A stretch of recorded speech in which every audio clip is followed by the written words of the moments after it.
আসসালামু আলাইকুম। আশা করছি সামাজিক যোগাযোগ মাধ্যমে এই মুহূর্তে যারা আমাকে দেখছেন তারা প্রত্যেকেই ভালো আছেন, সুস্থ আছেন এবং আমার কাছে মনে হচ্ছে আপনার একটা রাজনৈতিক পরিবেশ এবং রাজনৈতিক সময়ের মধ্য দিয়ে সবাই যাচ্ছেন এবং প্রত্যেকের ভাবনার মধ্যেই রয়েছে সামনের আগত পলিটিক্সের অবস্থাটা কি হয়, বাংলাদেশের রাজনৈতিক সিচুয়েশনটা কি হয় সেই নিয়ে। এবং যারা বিএনপিপন্থী রয়েছেন, যারা জাতীয়তাবাদী ফোরামের, তারা ভাবছেন যে সামনের নির্বাচনের মধ্যে বিএনপির অবস্থানটুকু কি হয়। আমরা যতটুকু শুনতে পাচ্ছি কানাঘোষা যে বিএনপির সাথে জামায়াতে ইসলাম যারা মিডিয়া কেন্দ্রিক একটি ট্রায়ালের মাধ্যমে বোঝাতে চাচ্ছে তারা বর্তমানে ইলেকশনের মধ্যে যথেষ্ট ভালো একটি অবস্থানের মধ্যে রয়েছে। কিন্তু আমি ওইদিকে না গিয়ে আজকে মূলত যেতে চাচ্ছি যে বিএনপি সামনের আগত নির্বাচন এবং বাংলাদেশের সবচেয়ে সফল যে স্বরাষ্ট্র প্রতিমন্ত্রী ছিলেন লুৎফুজ্জামান বাবর, এই তিনটি ইকুয়েশন নিয়ে আমি কথা বলার জন্য মূলত এসেছি। 4 থেকে 5 মিনিট সময় নিব আপনাদের কাছ থেকে। আমি মূলত বোঝাতে চাচ্ছি বা বলতে চাচ্ছি আজকে যে বিএনপির সামনে যে রাজনৈতিক পরিস্থিতিটি রয়েছে নির্বাচনকে ঘিরে, সেখানে যে বিষয়টি এই নির্বাচনটির মধ্যে প্রভাব রাখবে বা নির্বাচনটিকে যারা ম্যানিপুলেট করতে পারে বা নির্বাচনটিকে যারা পরিচালনা করবে, তাদের মধ্যে অন্যতম নির্বাচন কমিশনের পাশাপাশি যে আইন প্রণয়নকারী সংস্থা রয়েছে, ডিপ স্টেট রয়েছে, গোয়েন্দা সংস্থা রয়েছে, এনএসআই, ডিজিএফআই, এই সমস্ত কর্মকর্তারা নানানভাবে আমরা দেখেছি বিগত ইলেকশনগুলোর মধ্যে তারা ইলেকশনগুলোকে মডিফাই কিংবা ম্যানিপুলেট করার সর্বাত্মক চেষ্টা করে। তো সেই প্রেক্ষাপটে বিএনপির কতটুকু প্রয়োজন রয়েছে লুৎফুজ্জামান বাবরের, বা তাত্ত্বিকভাবে বিশ্লেষণ করলে সেই প্রয়োজনীয়তাটার হার কতটুকু বা কতটুকু গুরুত্ব রয়েছে সেই প্রয়োজনের, সেটি নিয়ে মূলত আজকের আমার কথা বলার উদ্দেশ্য। আমি প্রথমতই শুরুতেই আপনাদের উদ্দেশ্যে একটি প্রশ্ন রাখতে চাচ্ছি যে সামনের এই নির্বাচনের মধ্যে এবং 5ই আগস্টের পরে বর্তমান সময় পর্যন্ত আমরা যতটুকু দেখতে পাই সেটি হচ্ছে যে প্রশাসনিক যে সিস্টেমটি বাংলাদেশে রয়েছে সেটিকে আমি আমার এই ক্ষুদ্র মস্তিষ্কের মাধ্যমে 3টি ভাগে আমি ভাগ করতে চাচ্ছি।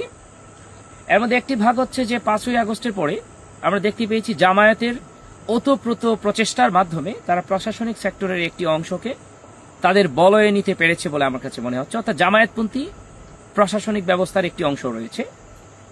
পাশাপাশি বিগত আওয়ামী ফেসিজম যেটি 17 বছর এই প্রশাসনকে চেঞ্জ করেছে, তাদের মতো করে সাজিয়েছে, তার একটি বৃহৎ অংশ এখনো বর্তমানে বাংলাদেশের মধ্যে রয়েছে। তো বাকি থাকলো বিএনপি, বাংলাদেশের সবচেয়ে বড় রাজনৈতিক দল, গণতান্ত্রিক রাজনৈতিক দল, শহীদ প্রেসিডেন্ট জিয়াউর রহমানের আদর্শের একটি ভিত এই রাজনৈতিক দলের রয়েছে বিধায় গ্রাম বাংলার প্রত্যেকটি অঞ্চলের মধ্যে তাদের ভোটাধিকার অনেক বেশি, মানে ভোটের পরিমাণ অনেক বেশি। কিন্তু আমরা দেখতে পেয়েছি যে নির্বাচনের মধ্যে ভোটের প্রয়োজন যতটুক, তার থেকে বড় আরেকটি প্রয়োজন আমরা দেখেছি যে ডিপ স্টেটের অভ্যন্তরীণ ক্রিয়াকলাপ, সেটির মধ্যে বিএনপির অবস্থার কতটুকু, সেই প্রশ্নটি যদি আমি করি সেখানে আমরা পাচ্ছি যে বিএনপির আসলে মূলত বিএনপিপন্থী যারা রয়েছে তারা হয়তোবা খুব একটা সুযোগ পায়নি এই সময়ের মধ্যে। জামায়াত সেই স্থানটুকু দখল করে নিয়েছে, আর অতীতে যারা আওয়ামী লীগের ছিল বা আওয়ামীপন্থী ফেসিজমের যারা ক্রীড়ানক হিসেবে কাজ করেছে প্রশাসনের মধ্যে, তারা এখনো বহাল তবিয়ত রয়েছে কিছু কিছু জায়গার মধ্যে, অনেক জায়গায় রয়েছে। কিন্তু বিএনপির আশার প্রদীপ কে হবে? তারেক রহমান দেশে আসতে পারছে না, রাষ্ট্রের আইন শৃঙ্খলা ব্যবস্থার বর্তমান পরিস্থিতি এবং জামায়াতের এই উৎপীড়ন যেটাই বলি আমি, সেই ক্ষেত্রে বিএনপি অন্তত প্রশাসনিক দিক থেকে অনেকটা কোণঠাসা অবস্থার মধ্যে রয়েছে। নির্বাচনকে ঘিরে যে প্রশাসনিক সিস্টেমটি প্রয়োগ করা হবে বা হচ্ছে, সেটির মধ্যে বিএনপির অবস্থান আমি যদি বলি খুব কম, বা বিএনপির অবস্থানটুকু খুব একটি ভালো অবস্থার মধ্যে রয়েছে তা না। সেই অবস্থানটুকুতে বিএনপি কিভাবে ঘুরে দাঁড়াতে পারে সেটির দিক যদি আমাকে বলতে বলেন, তার একমাত্র শেষ পরিস্থিতি বা একমাত্র উত্তরণের পথ হচ্ছে সাবেক সফল স্বরাষ্ট্র প্রতিমন্ত্রী লুৎফুজ্জামান বাবর। বলতে পারেন জাতীয়তাবাদী আদর্শে যারা রয়েছেন তাদের একমাত্র আশার প্রদীপ হয়ে তিনিই থাকবেন সামনের পরিস্থিতিটুকুর মধ্যে। এবং নির্বাচন না, নির্বাচন পরবর্তী যে রাজনৈতিক ব্যবস্থা হবে বাংলাদেশের মধ্যে, একটি অঞ্চল একটি অংশ স্থিতিশীল করতে চাইবে। তারেক রহমান যদি প্রেসিডেন্ট হন বা প্রধানমন্ত্রী হন, তিনি তাকে একটা বিদঘুটে অবস্থার মধ্যে ফেলতে চাইবে। আইন প্রণয়নকারী সংস্থা, প্রশাসনের মধ্যে যারা রয়েছেন তাদের একটি অংশ এবং আওয়ামী লীগের যে পতিত আওয়ামী লীগ রয়েছে তারাও চাইবেন, এবং জামায়াত তো রয়েই আছে বা বিরোধী দলে যারা যাবে তারাও এটার চেষ্টাটা করবে। সেই ক্ষেত্রে আমার কাছে মনে হয় তারেক রহমানের সবচেয়ে বিশ্বস্ত এবং সবচেয়ে কাজের একটি অস্ত্র হিসাবে সে সময়ে কাজে লাগতে পারে, অন্তত জাতীয়তাবাদীদের জন্য সবচেয়ে কাজে থাকতে পারে বা সবচেয়ে সুন্দর একটি ভূমিকা রাখতে পারে, সেটি হচ্ছে সাবেক সফল স্বরাষ্ট্র প্রতিমন্ত্রী লুৎফুজ্জামান বাবর।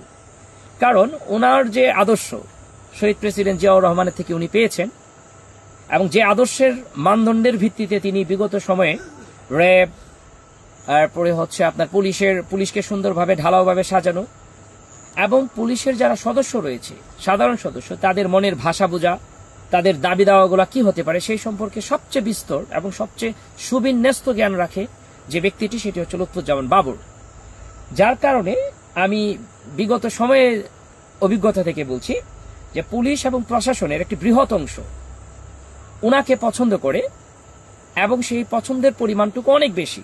ওনার প্রতি তাদের রেসপেক্ট বোধ, সম্মান বোধ, তাদের যে মান্যতা, সবকিছু মিলিয়ে সবচেয়ে ভালো একটি অবস্থান এখন পর্যন্ত এই প্রশাসনিক সিস্টেমটার মধ্যে পজিটিভ একটি ভাইব বাংলাদেশের পক্ষ থেকে, শহীদ প্রেসিডেন্ট জিয়াউর রহমানের আদর্শে গড়া রাজনৈতিক দল বিএনপির পক্ষ থেকে যে ব্যক্তিটি এখন পর্যন্ত সুনামের সহিত অক্ষুণ্ণ রেখেছে, এবং সামনের আগত সময়ে বিএনপির জন্য সবচেয়ে প্রয়োজনীয় যে ব্যক্তিটি হবেন সেটি হচ্ছে লুৎফুজ্জামান বাবর। কারণ তিনি একমাত্র পারবেন এই প্রশাসনিক সিস্টেমটিকে সুন্দরভাবে সাজাতে এবং এই প্রশাসনকে চেইন অফ কমান্ডের ভিতরে নিয়ে আসার যে যোগ্যতা যার রয়েছে, যার এক্সপিরিয়েন্স রয়েছে, সেটি একমাত্র লুৎফুজ্জামান বাবর।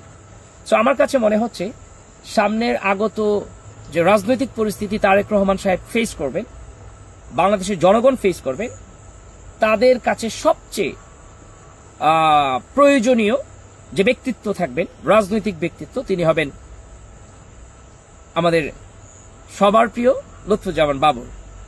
কারণ ওনাকে ছাড়া এই রাজনৈতিক পরিস্থিতিকে সামাল দেওয়া এবং ওনার ব্যতীত এই প্রশাসনিক সিস্টেমটিকে আওয়ামী ফেসিজম এবং ভারতীয় যে ক্রীড়নক যারা রয়েছে তাদের এখান থেকে প্রশাসনিক সিস্টেমটিকে বের করে আনার সক্ষমতা আমার কাছে মনে হয়, বা যোগ্যতা কিংবা অভিজ্ঞতা কোনোটাই বিএনপির আর কোনো ব্যক্তিত্বের রয়েছে বলে আমার কাছে মনে হচ্ছে না, অন্তত আমার কাছে সন্দেহপ্রবণ মনে হচ্ছে। সো সেই দিক থেকে চিন্তা করলে বিএনপির বর্তমানে অ্যাসেটকে আমাকে যদি এই প্রশ্নটিও করা হয়, সেই প্রশ্নটির উত্তর হচ্ছে এক বাক্যেই সাবেক সফল স্বরাষ্ট্র প্রতিমন্ত্রী লুৎফুজ্জামান বাবর। হয়তোবা বর্তমানে আমরা দেখতে পাচ্ছি ওনাকে খুব একটা প্রায়োরিটি দেওয়া হচ্ছে না মিডিয়ার মধ্যে, তবে আমার কাছে মনে হচ্ছে এটিও এক ধরনের রাজনৈতিক চাল বলতে পারেন, যেখানে ওনাকে ফ্লাশ করা হচ্ছে না, খুব একটা সামনে নিয়ে আসা হচ্ছে না, বাট ওনাকে দিয়ে যে কাজটুকু করানোর কথা বিএনপির, সেটি হয়তোবা তারেক রহমান সাহেব সবচেয়ে ভালো জানেন, উনি হয়তোবা সেই কাজটুকু করছেন, বাংলাদেশের মানুষের জন্য সেই কাজটুকু তিনি করছেন এবং করতে হবে বলে আমার কাছে মনে হয়। সো এই প্রেক্ষাপটটি নিয়ে মূলত আজকে আপনাদের সামনে আমার আশা। আপনারা সবাই ভালো থাকুন, সুস্থ থাকুন এবং অবশ্যই রাজনৈতিক চিন্তার সাথে থাকুন। আসসালামু আলাইকুম।